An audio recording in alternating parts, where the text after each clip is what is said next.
Federal judge wants members of the Trump administration to testify about efforts to bring a wrongfully deported man back to the U.S. He was mistakenly sent to a prison in El Salvador. Washington correspondent Maddie Beirtempfel joining us live from D.C. with the latest on the legal proceedings. Maddie, good morning.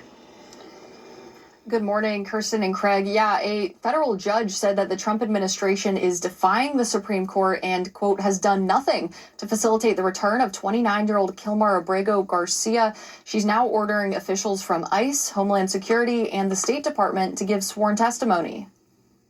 This is still a win, and this is still progress. Kilmar Abrego Garcia's attorney spoke outside court Tuesday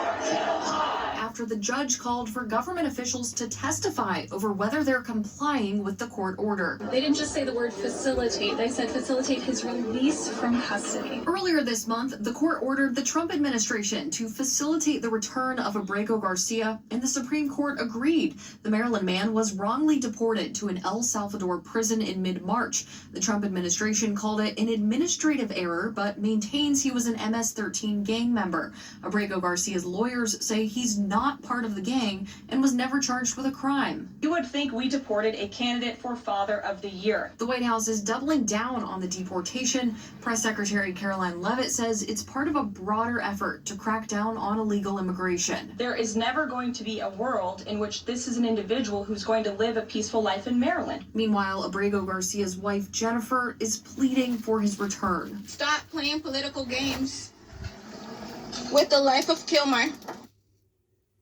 Now, Maryland Democratic Senator Chris Van Hollen said he plans to fly to El Salvador today to check on Abrego Garcia and discuss his return.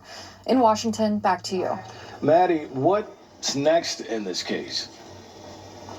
Well, the judge expects this discovery process to take about 2 weeks. After that, an attorney for Abrego Garcia says that if steps aren't taken to return him, there could be contempt proceedings on the table. And after that, this could ultimately all end up at the Supreme Court.